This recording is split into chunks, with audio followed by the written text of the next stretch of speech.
the LaxFactor podcast. What is up, college lacrosse fans? You're watching episode number 198 of the LaxFactor Lacrosse podcast. I am your host, Ted Hoost, and today we're going to talk about, once again, a bunch of games. We're going to talk about Penn, Princeton, Virginia, Maryland, Syracuse, Stony Brook, Yale, Cornell, Brown, Harvard, Army, Lehigh. We'll talk about Loyola getting their third win in a row. We'll talk about Duke, Notre Dame both picking up wins. Navy beats Johns Hopkins. We're going to talk about all that crap. As always, if you're watching this on YouTube, be sure to just hit that like button indiscriminately. Even if you don't like it, hit the button anyway. If you're an audio listener, be sure to share, spread the word about the podcast. And as always, you can go to laxfactor.com, support us that way. You can just go there and watch the videos and crap like that. But we also have a line of t-shirts and shorts and things like that as well that you can pick up here. So do that. But I'm going to dive right into this because we had a bunch of really good lacrosse games here this weekend, starting here with the Ivy League. Penn at Princeton. Ended up being a hell of a game here. Actually, Princeton, handled their business early and got themselves a big lead. It was kind of a throwback to the 1990s before Bill Tierney revolutionized the way that defense was played in the sport of lacrosse, which resulted in lower scoring games, more meticulous offense. That kind of ushered in the subbing in the specialists, D-mids, and offensive mids, and so on and so forth. This was an absolute throwback. It was 11-8 at the half, which is a pretty damn high scoring game. And then the second half went off the rails from there. It was insane. It was won by Princeton on defense and between the boxes in the end. Princeton helped Penn into 18 turnovers to only 13 turnovers of their own overall. Penn failed on 4 of 22 clears as well, thanks to a pesky Princeton ride. I'm stuttering here already. It's pretty early. Princeton, they take a 15-11 lead with 6:03 left in the third quarter. A man-up goal by Jake Stevens, assisted by Coulter Maxey. Penn would then go on a 5-goal run over the next 4 minutes of the game to take a 16-15 lead. Now, granted, Princeton would tie it up before the end of the third, about a minute and a half later, get things back to 16s, but it kind of looked like Penn had the momentum. And then Penn scores another goal to go up. Princeton answers. And then Princeton, their defense settled back in. They got a few stops and enabled their offense to get back on top. I think they held a 19-17 lead at one point before allowing Penn to get back into it, tie it up once again. And then they exchanged goals up to the point that they forced overtime here. Now, Penn had a chance to win the game in regulation as well, but Peters made a huge stop with the clock running out on regulation to force that overtime. And then from there, Princeton used their entire first possession in OT to poke and prod the Penn defense before a broken stick by a Penn defender resulted in Brown and Maxey's two-man game, resulted in a 2-on-1 as the guy with the broken stick had to run off the field.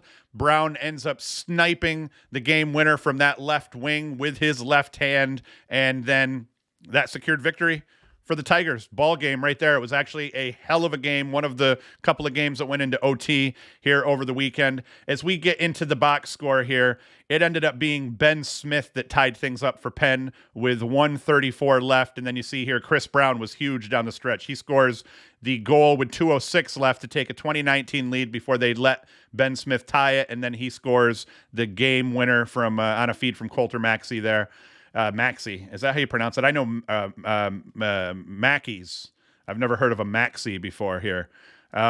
So as we kind of look at the individual statistics for Penn, Sam Handley was a monster, way too much to handle. He goes 3-8 on the day off 11 shots with just 3 turnovers. That is a hell of a game for Sam Handley. That's a big breakout game for him. And then Cam Rubin, 7-2.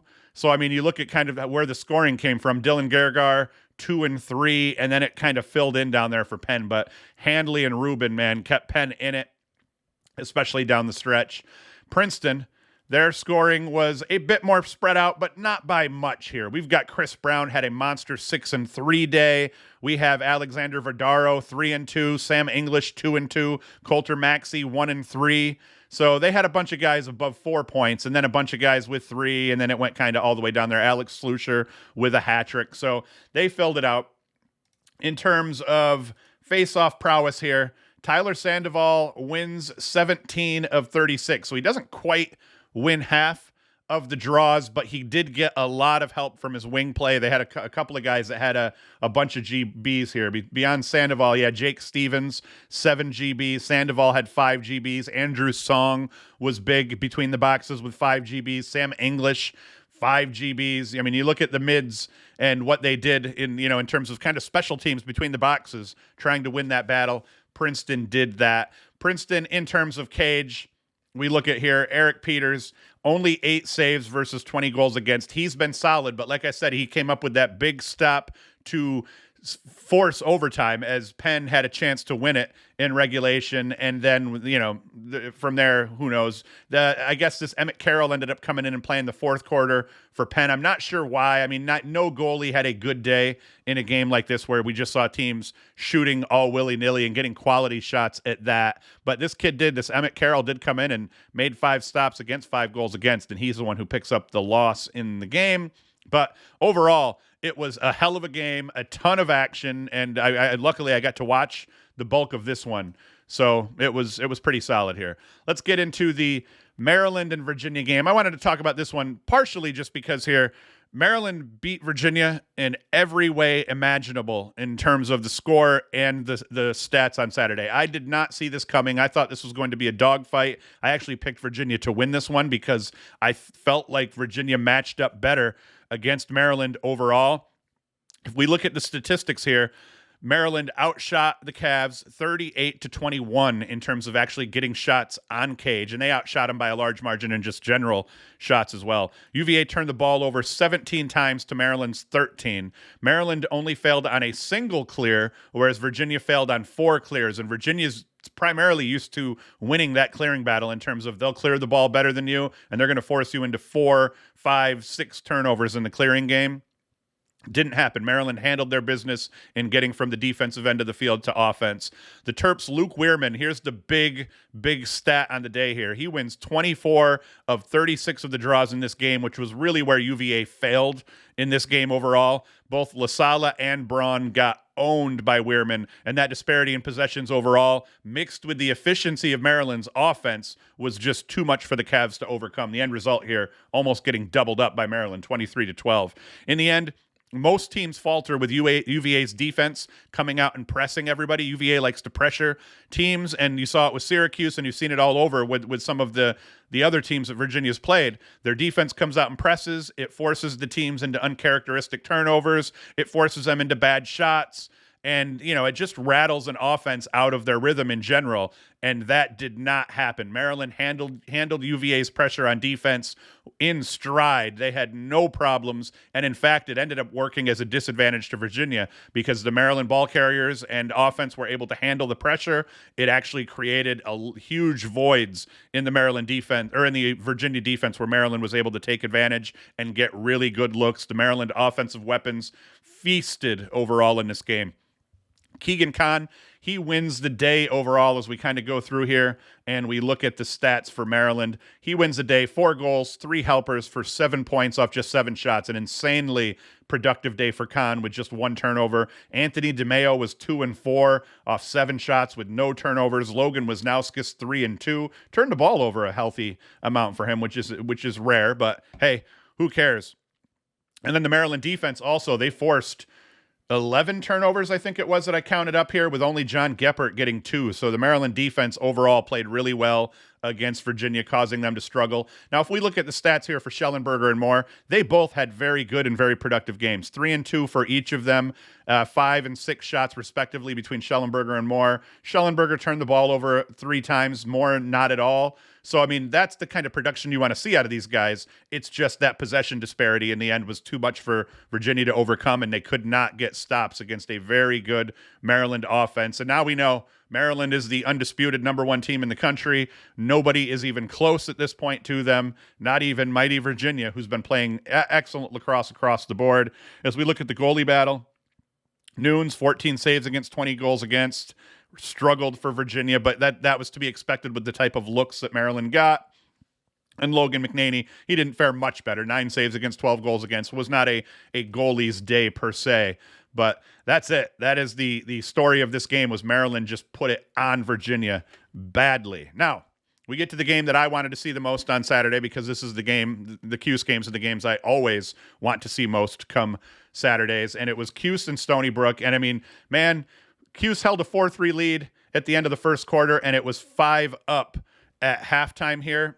And it ended up being the Tucker Dordevic show here. Dordevic put up 5 goals and 2 assists in the second half, 6 goals and 3 helpers overall on the game, a 9-point effort for the 23 here for Syracuse. Brendan Curry, he goes 3-2. Owen Seabold had a hat trick. Seabold's hat trick also came in the second half for Syracuse. Stony Brook's defense, man, they held tough over the course of the first half. They forced not a bunch of turnovers, but they forced some turnovers. Syracuse in all took care of the ball much more effectively in here. If we go in and we kind of look at the turnovers here, we see Syracuse won the turnover battle by a small margin, but kept it to 15 or below, which is kind of that magic number. Syracuse cleared the ball much more effectively than they have in the past as well. And that, mixed with everything else, ends up resulting in a Syracuse win. They actually held the Orange to just 12 shots on the cage over the course of the first half. Stony Brook's defense did, but then Syracuse put 18 shots on cage in the second half, and they were much better looks overall, especially once Dordevic got going. And Dordevic was letting some of them rip from deep as well, but those improved looks mixed with more looks ended up being too much for Stony Brook to handle, and then we ended up seeing the slow spread to victory. On the day, though, like I said, Dordevic's 9 points, Curry's 5, Seabold with the hat trick. Mikey Berkman scored the game's first goal. Nice little wraparound. Looked good out of him. Tyler Cordes has continued to impress me at midfield for Syracuse. He ends up with a goal. Syracuse, you can see, they don't spread the points out very much, but it didn't matter in this game. It was enough to win. That's going to be a problem, though, come ACC play. They're going to now get into the dirt of their schedule. They got Duke next weekend, and only having 6 guys put up a point offensively in a game is not going to be good enough, because Dordevic and Curry are going to have a hard time keeping up this type of production overall once they get into that ACC play, where they're just playing teams that are good offensively, good at the face-off dot. It's a pick your poison here, and there's a lot of poison to go around in the ACC. So Syracuse is going to have to be better. They're going to have to get some production out of more guys overall. But, what are you going to do? What are you going to do? We move on back to the Ivies, because the Ivy League at this point, it's one of the best conferences in college lacrosse. Maybe at this point, the best conference in college lacrosse, minus Maryland, greatly bringing the Big Ten in terms of their quality up a great deal. What can you say about this one, man? Big Red, they held a 12-5 lead when I switched over to watch some other games, because I was thinking, 12-5 in the fourth. They probably have this game in hand, but an insane 7-1 run by Yale over the fourth quarter made things really interesting down the stretch, despite Cornell being able to hang on for that 1-goal victory. John Piatelli gave Cornell that lead 12-5 with a minute into the fourth on a dish from Michael Long. Piatelli did. He ended up having a decent game. CJ Kirst scored the eventual game winner with 6:37 left in the game, giving Cornell a 13-10 lead at that point, but Yale kept winning and got things to within 13-12 late in the game. Yale actually, when you look at the statistics in this one, if you look at the team stats, Yale won all over the field. Yale outshot Cornell overall. Yale, it was a very close margin in terms of actual shots on cage. Both teams, I'll talk about the goalie battle here, both teams with 18 saves. Yale turned the ball over a couple more times, but you look at this.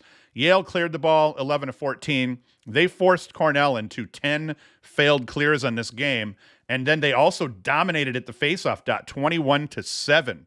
Yale won at the faceoff dot. They won the ground ball battle. So you kind of see Yale won all over the field. A couple of key places where they didn't win was man-ups. You see Cornell was 2-3, Yale 0-2.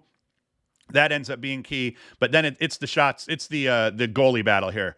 As we come down and we look at the goalie battle in this game, I got to go to the individual stats. We see that both goalies end up with 18 saves on the day.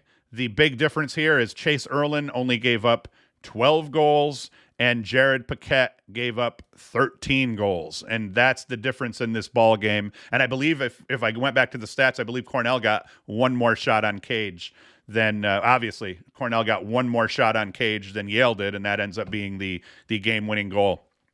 So that was huge. Let's see here. I think that was the big stat. Yep, that was. And then as we look at caused turnovers here. Gavin Adler, none of his, he had 2 caused turnovers. The big one came at the end of the game as he's guarding Brandow as Yale's trying to tie things up in regulation. He pestered Brandow into forcing a bad feed to the crease. I think that Yale ended up picking it up and got a shot on Cage like as time expired that was wide or whatnot.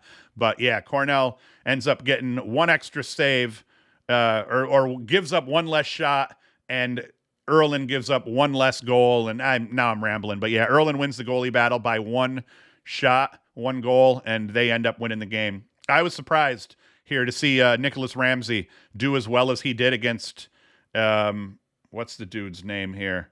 Petrakis. Angelo Petrakis has been playing tough against some of the best guys in the country, and he struggled. 3 of 14 here. They end up bringing in this Silos. He goes 3 of 11. So a hell of a job here out of Nicholas Ramsey for Yale, keeping things reasonable. And I think if we went through and we looked at the face-off stats, was this the game where, you see here, Yale won 7 of 7 face-offs in the first quarter. Things kind of got split up here. Yale wins 6 face-offs in the second and third, and Cornell wins 5. But then the fourth quarter there, Yale back to it, won 8 of 10 over the fourth quarter. So that was a huge stat in helping Yale keep things close. Without that domination, Cornell runs away with this one. But that's an uncharacteristic game here so far for Petrakis and company, because they've handled their business and have won better than half of the draws here so far on this season against some really good face-off guys. Next game, back into the Ivy again. No reason to ditch the Ivies here because they played a bunch of 1-goal games. This one was a hell of a game. Now, Brown lost the game in net. It's the only way that you can say it here. Brown, they were better than Harvard all over the field on this day, and the only place they weren't in the end was in Cage. Brown won 22 of 26 faceoffs. They picked up more GBs and cleared the ball more effectively than Harvard. They outshot the Crimson 29-20 in terms of shots on Cage. But if you come down here to the bottom and we look at the stat line that sticks out the most is Kyle Mullen, 18 saves against just 11 goals against, and Connor Thuralt, 8 saves against 12 goals against. Mullen wins the goalie battle handily, and then Harvard ends up winning this game by a goal. It was a hell of a job, though, here, because Brown did everything they could to keep this interesting. Harvard kind of controlled the score. Brown jumped out to a 1-zip lead, but then you see Harvard gets a lead, and they kept the lead throughout this game. Brown would always answer back, but Harvard would typically end up getting a stop and scoring a goal themselves to extend that lead back to 2 goals, sometimes 3 goals, as we see here, before letting Brown chip back in. And Brown ends up getting to within a goal in the fourth quarter. They scored 3 unanswered here after Harvard took a 12-8 lead. Brown scores 3 unanswered. Darian Cook, Devin McLean, and Devin McLean again. He had the crazy game last week. McLean did. Both of these unassisted for McLean, but it wasn't enough, and Harvard ends up winning this ball game by that single goal. And then another good game, Patriot League action got underway, and Lehigh and Army did battle. It was a close game at the half here, 5-4, and then Lehigh used that second half to kind of extend their lead before allowing Army to get back into it and chip back into it again here. Mike Sisselberger handled his business at the dot on Saturday, winning 17 of 25 draws. Many of those wins came at very key moments for Lehigh as Army was about to turn the tides, maybe tie the game up. Sisselberger would come up with a solid face-off win, and that would allow Lehigh to kind of control the game down the stretch and stop Army's comeback bid short. Combine those extra possessions, though, with the 2 Coles for Lehigh, each having great games, and the result, Lehigh wins. Cole Kirst, he scored 4 goals, and Scott Cole put up a hat trick in the victory. Kirst being back in the lineup has been huge for Lehigh. With Lehigh was 1-2 without Kirst, and they are now 3-0 with Kirst back in the lineup. And they have, I think, who do they have next? Maybe Loyola? Lehigh has next? I can't remember. Maybe Loyola has Army next. Either way, Lehigh needs Kirst in the lineup, and with him back in the lineup, they have been playing much better. Nick Turn, though, he's still the best player in the country. Overall, I firmly believe that if we kind of come in here and we look at the stats, you still see Brendan Nickturn was 1 of 4 1 goal, 4 helpers on the day here off 8 shots. He did have 4 turnovers, but Lehigh's defense was pesky and played well. And then Army was kind of having to play catch up and a little bit of desperation lacrosse at times. So Brendan Nickturn, I still think, is the best player in the Patriot League. I think he has a very good shot at being a Tewaaraton finalist, but it wasn't enough here because Sisselberger winning 17 of 25 draws. That's going to sting a little bit. And it did end up stinging here. And then as we look at the goalie battle, James Spence played admirably in cage for Lehigh, making 10 saves against the 10 goals against. And Schupler has always played well, 10 saves, 11 goals against. But once again, the goalie that gives up 1 less goal is the one that wins the game. Both goalies with 10 saves, but Schupler gave up 11 goals, and Lehigh ends up winning this game. Next up here, Loyola and Bucknell. Now, this is one I thought Bucknell had this game handled here. They were winning 7-5 at the half. Things were looking pretty good for them. And then you see Loyola woke up in the second half, both offensively scoring 8 goals over the course of the second half and defensively only giving up 2 goals to Bucknell. And they end up beating the Bisons 13-9, the Bisons. I thought Bison was the plural for bison, but I just said Bisons and it sounded okay. I don't know. We don't know how that works. As we look at who did what here, and then we look at down the stretch, you see this run here by Loyola, where Bucknell has an 8-5 lead, and then Loyola between the 9:30 left in the third quarter, started by Seth Higgins, unassisted. Loyola gets things to within 8-6, and they close that run out. It ended up being a 6-goal run. Joey Kamish, fed by Seth Higgins, ends up giving Loyola an 11-8 lead, and then they rolled from there. So that huge, what was it here, 8-1 run that Loyola had over the course of the third quarter, and it was really, what did I say? It was 8-2 over the course of the third and the fourth quarter. That ends up being the difference. Loyola woke up, played huge defense, and they win this game. As we look at the individual stats, one thing I wanted to show you here was Bailey Savio had a solid game. He won a little bit over half of his draws, 13 of 23 on the day for Savio with 9 GBs. Very few faceoff men, I think, win as many faceoffs themselves as Savio, even though he tends to struggle at times as well. Maybe the wing play plays into that a little bit. Cause turnovers, nothing to write home about. But in terms of the scoring, it wasn't Aiden Olmstead leading the way. It was Seth Higgins going 3-3. Olmstead was 2-2. Evan James 2-1. Kamish 2-0. Where is he? I don't even see Lindley on here.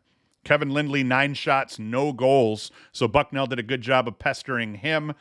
He actually, that wasn't bad other than that. 6 shots on cage, and they just ended up making saves.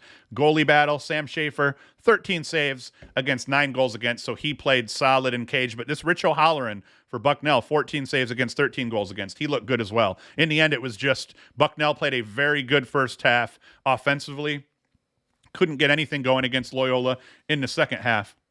And that is your ball game. Loyola now winners of 3 straight. If we kind of hop into their schedule here and we look, they lose to Maryland and Hopkins. No harm in that. They're both good teams. Then they lose to Rutgers.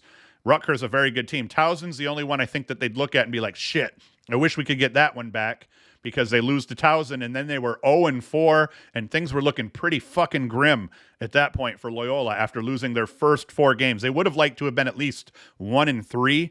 After that stretch. They knew this was going to be a tough stretch, but 1-3, 2-2 was probably their goal as they were breaking their schedule up. But here we get what should have been a bigger win against Lafayette. Even after this win, 14-12 against Lafayette, things aren't looking great, and it was this Duke win that changed everything for Loyola. They played incredible defense against Duke in that win. They end up playing incredible defense against Bucknell in the second half of this game in this win, and they've got Army West Point coming up next weekend at 1 o'clock, and they're playing them at home in Baltimore, Maryland, at the friendly confines of the Ridley Athletic Complex. So big deal for Loyola. They can get that win, and they get back to 4-4. That is a huge surprise in terms of just like, hey, we were 0-4 and looked like shit. Now they're on the road to potentially picking up a big win against Army and going 4-4, but that's why they got to play the game, because Army is going to be a handful for Loyola. And we get into the Duke game. Not much to write home about here, except that Brennan O'Neill absolutely demolished Towson, going for 6 goals and 3 helpers on the day. Dyson Williams, 3-0. You just look at the scoring here for Duke, pretty consistent. Nakai Montgomery, quiet, but still 1 assist in a big win here over Towson.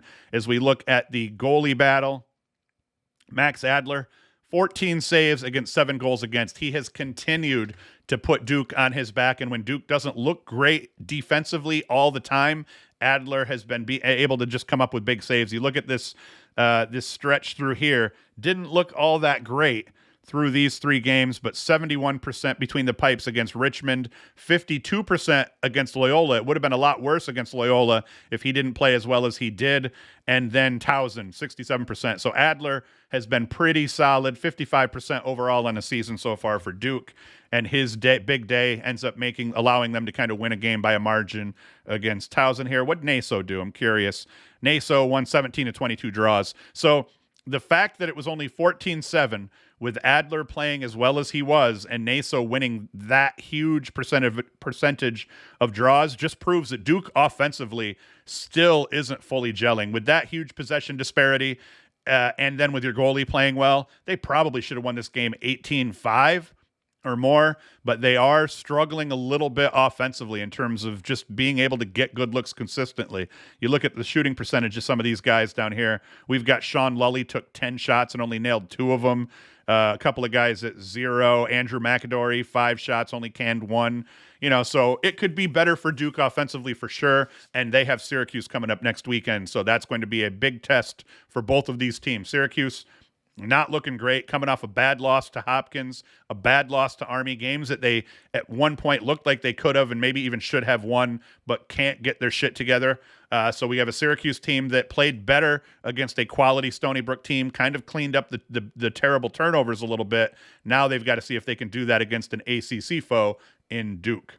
And then Duke, likewise, they lose to Loyola. They've struggled to get good looks offensively. Syracuse's defense has not been this huge power. So is Duke going to be able to kind of find a little bit of a stride and try to get a win over Cuse next weekend? We shall see. Another game here. And this was kind of not the nail in Michigan's coffin because Michigan's still sitting at 7-2. But as I had said before, Michigan coming into their game against Harvard had won. What were they? They had won 7 straight. They were 7-0 coming into the Harvard game. And I had said this Delaware game was going to be a big mark for Michigan. They come out and they beat up a very good Delaware team. I'm thinking, all right, Michigan's for real. They're probably going to play a very tight game against Harvard. Harvard comes out, beats them 14-9. Then Notre Dame is that next test against a quality opponent. And Notre Dame struggled. They've played a brutal schedule so far. Their only win coming against a bullshit like Detroit Mercy or someone like that. Notre Dame comes in, handles their business as well, and it gets no easier for Michigan from here, having to play Hopkins, Maryland, Penn State, Rutgers, and Ohio State. If they lose all of these games, that would be 3, 4, 5, 6, 7. They're 7-7. No way they get into the playoffs at 7-7 because the games that they've only got one quality win here against Delaware. These are all trash wins for the most part. They're going to have to beat. They're probably going to have to win 2 of the next 5 in order to be able to even have a shot at the tournament. And those wins would end up having to come against somebody like Hopkins, Rutgers, or Ohio State. I don't think if they beat Penn State and Hopkins, that would be enough for them to get into the tournament still, because I think that you still lost against everybody that was better, but maybe. But I think they're going to have to win 2 of these 3 games here against Hopkins, Rutgers, and Ohio State in order to get into the tournament, and that is going to be a tall task. So they drop it to Notre Dame here. If we look at the game a little bit and talk about it, Pat Kavanaugh 0-4 on the day, Chris Kavanaugh 3-1 on the day. So the brothers Kavanaugh have a pretty big day and combined for 8 points. Eric Dobson, the big mid, 2-1. Bryce Walker 2-0. They kept Zawada quiet. 8 shots for Zawada, 1 goal. So that's what happens when you have a one-man show. Not that Michigan isn't solid. Boehm played great, or I guess they call him Bame is what they maybe pronounce it. I call him Boehm. I don't know. He ends up having a good day. He's legit. Cohen's legit. I mean, they have a lot of legitimate offensive talent. It's just Zawada's leaps and bounds better than everybody. And if he can be bottled up like this, Michigan's going to have a hard time winning another game the rest of this year, except maybe against Penn State. And then in terms of the goalie battle, Liam Entenmann was aggressive. looked great in cage, 19 saves against 7 goals against. That's not just him standing on his head, though. That's the Notre Dame defense playing well, getting on shooters' hands, not giving guys free looks, making them work later into possession. So Notre Dame overall played well. And Shane Carr had a hell of a game, too, in trying to keep this more reasonable than it otherwise would have been. Shane Carr's been playing solid for Michigan in cage. He ends up with 17 saves against 12 goals against. But alas, Notre Dame wins the game. Another one here.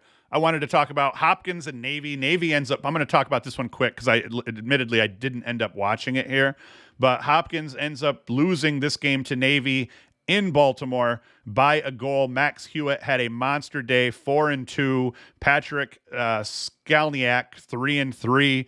Great day in terms of the goalie battle here. Pat Ryan, 12 saves against 10 goals against. He wins the goalie battle. Navy wins the game. In terms of the battle at the faceoff dot, Jacob Giroux, he ends up winning that 8-13 on the day here. His cohort, Nate Hammond, got smoked, and he took a bunch of draws too. They ended up splitting him there. Tyler Dunn ends up winning 61% overall himself, and then some of his cohorts didn't do great. But doesn't matter. In the end, Navy wins here. The Hopkins, they just didn't get it done. Degnan, he had a big day. Epstein played a little bit better, but we haven't found a game yet where Epstein and DeSimone have both played really well together. So Hopkins struggles continue on offense. They are playing much better defense. They're getting better play at the faceoff dot. Who would have thought, though, if Hopkins struggled, it was going to be because of the offense, and that is the truth right here. Their defense has been playing much better. They've been playing much better between the boxes overall, just having a hard time getting production from their best guys day in and day out. Degnan's been kind of a savior for him here, though.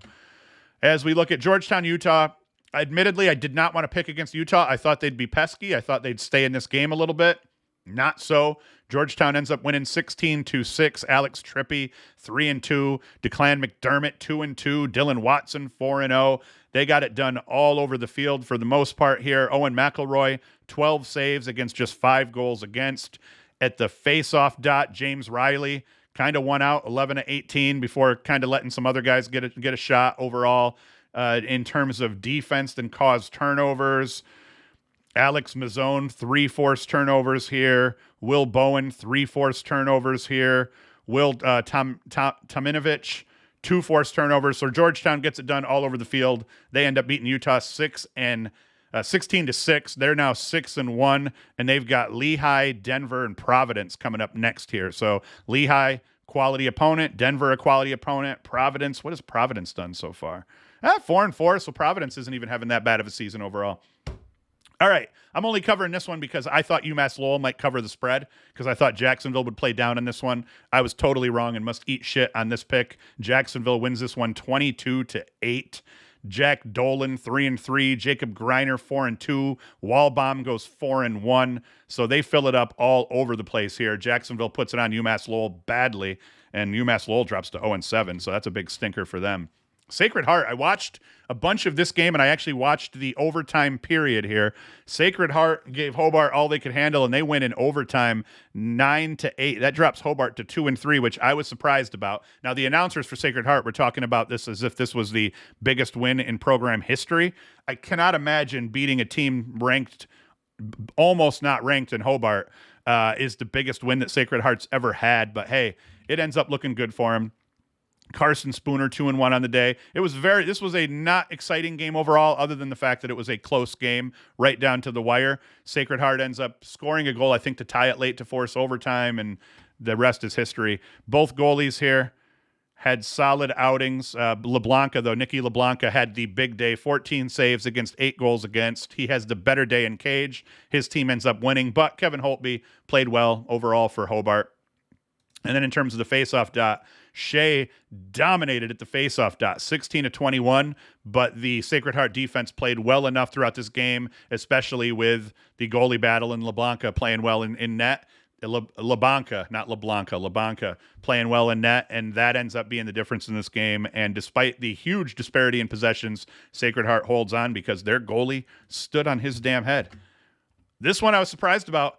Albany gets beat down by Binghamton 18-10 in Albany. Kevin Winkoff 2-4, and you look at it again. I covered a Binghamton game earlier in the year, and I was surprised at how deep their scoring went, how much production they got deep into their roster, and that was no different here. Now, granted, they had a bunch of guys that made it a little top-heavy, but you still have a bunch of dudes playing roles offensively for this Binghamton team, scoring goals. Winkoff 2-4, McKinney 5-0, Greenblatt 1-3, Basile 3-0.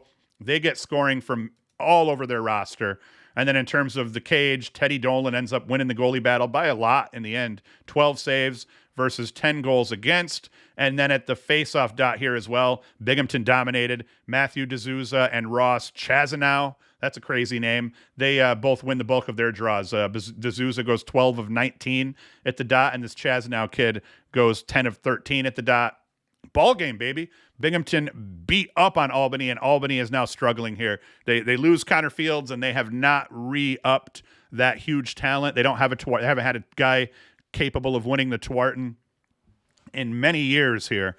And that's what Albany's dealing with here is they've never been good defensively. They've always struggled at the faceoff dot, but they typically have had a solid keeper. And they've always had somebody on offense that could boast at being the best player on the field, and they haven't had that in many years here. And we're seeing a little bit of a flippening here of the America East Conference now. But Binghamton, they improved to 3-4. Albany drops to 1-5. That is ugly. And then I just wanted to cover it because we got to talk about Rutgers a little bit. Rutgers improves to freaking 8-1 with a 22-10 beatdown of Hofstra, Ross Scott 2-2. And you look at the Rutgers scoring. I mean, man.